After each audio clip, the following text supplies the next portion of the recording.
The chapter Tribals. Many large tribes thrived in different parts of the subcontinent. They usually lived in forests, hills, deserts, and places difficult to reach. तो बहुत सारे जो large tribes थे, tribe मतलब उनकी population बहुत तेजी से बढ़ी in different parts of the sub continent. तो हमारे इंडिया में अलग अलग जगह पे उनकी जो जनसंख्या है बहुत तेजी से बढ़ी।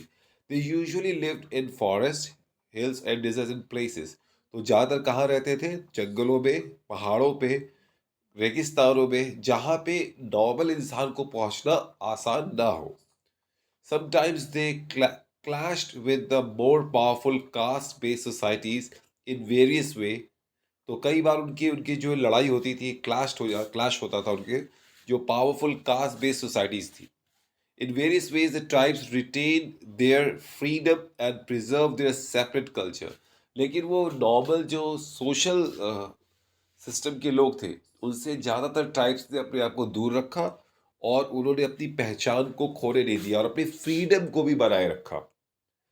But the caste-based and tribal society also depended on each other for their diverse needs। लेकिन कई सारी जो कास्ट बेस्ड सोसाइटीज थी और जो ट्राइबल्स थे वो एक दूसरे पे डिपेंडेंट भी थे, उनको कई सारी चीज़ें एक दूसरे से चाहिए होती थी। तो इसलिए एक दूसरे की से वो कांटेक्ट में भी रहते थे और कभी कभी ये कांटेक्ट की वजह से अच्छे रिलेशन भी बनते थे और उनमें लड़ाई झगड़े भी होते थे। तो वही बात करते हैं, हु वर ट्राइबल पीपल।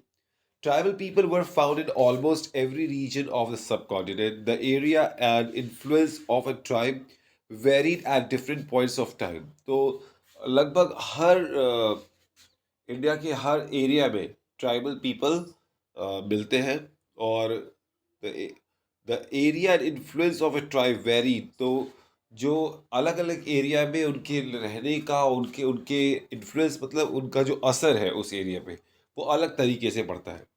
सब powerful tribes control large territories. जो पावरफुल ट्राइब्स थे वो बहुत बड़े एरिया को अपने अंदर अंडर में रखे थे। इन पंजाब द को Khokhar tribe was very influential. Influential मतलब यहाँ पे क्या था, बहुत उनकी पकड़ बहुत मजबूत थी, वो बहुत ताकतवर थे पंजाब एरिया में जो खोखर थे। During the 13th and 14th centuries later the गखार्स became more important। तो उसके बाद खोखर के बाद कौन आ गए वहां पे? गखार्स। There chief Kamal Khan Gakhar was made a noble by emperor Akbar. तो गखार के जो कमाल खान थे उनको अकबर के दरबार में उनको मनसबदार बनाया गया था, एक पोस्ट दी गई थी।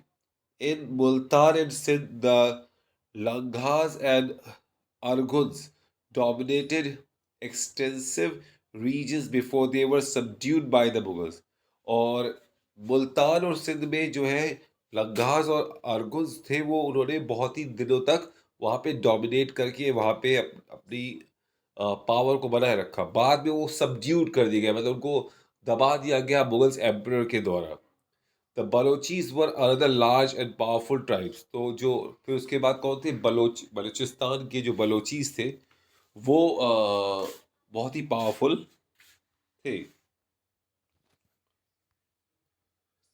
दे were divided into very smaller clans under different chiefs. तो बहुत सारे ट्राइब्स, बहुत सारे अलग अलग क्लैन, मतलब क्या होता है कि अलग अलग ग्रुप में वो डिवाइडेड थे।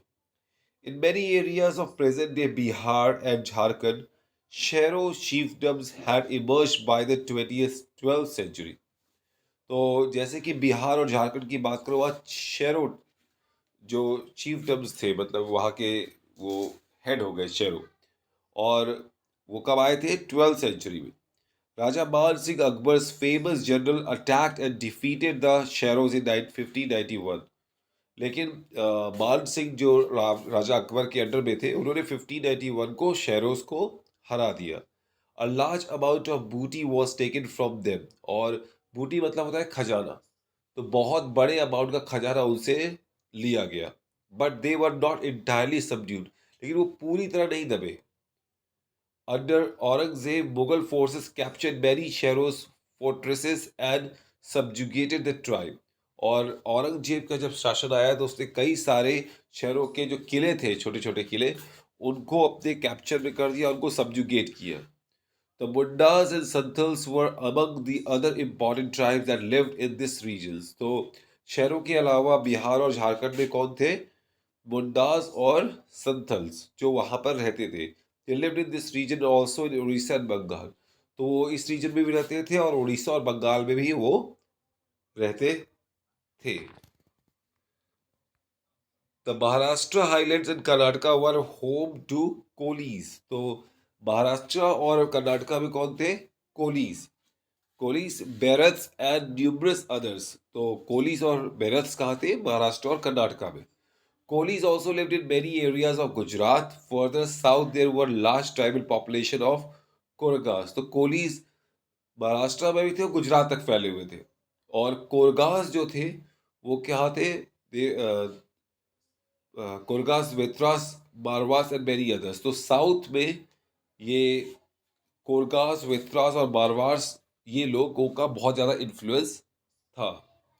The large tribe of Bhils was spread across western and central India by the late 16th century.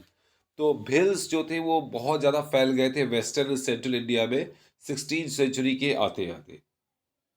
The gods were found in great number across the present day states of Chhattisgarh. और God's कहाँ पे थे? छत्तीसगढ़, मध्य प्रदेश, महाराष्ट्र और आंध्र प्रदेश में God बहुत अच्छे numbers में फैल चुके.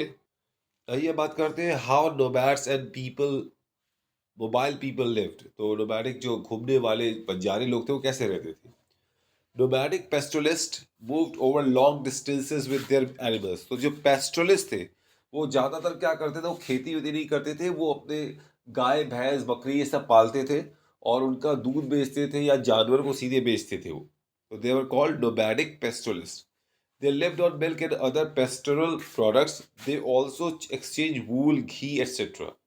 with settled agricultures for grain. तो वो जो खेती करने वालों से अनाज के बदले वो अपने जो एनिमल्स के प्रोडक्ट होते हैं, दूध घी, उसको बेच के बदले में अनाज लेते थे. Cloth utensil and other products. तो उसके बदले में अनाज, कपड़े, बर्तन, ये उनसे वो खरीदते थे.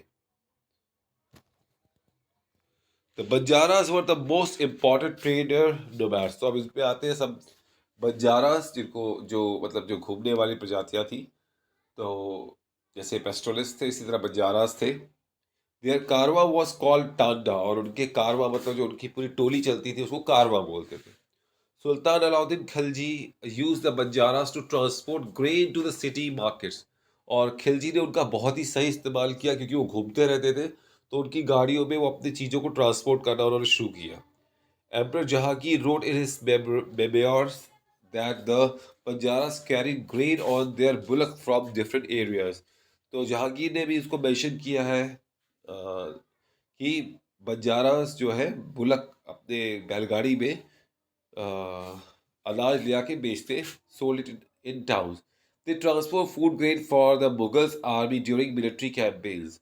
और वो मिलिट्री के लिए मुगल की मिलिट्री के लिए वो ट्रांसपोर्टेशन का पूरा काम भी करते थे जब लड़ाई होती थी. तो with large army there could be 1 lakh bullocks carry grain.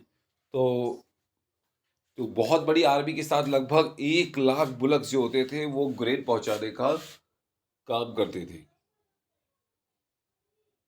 तो इस तरह वो अपने खर्चे निकालते थे और अपनी जिंदगी को जीते थे.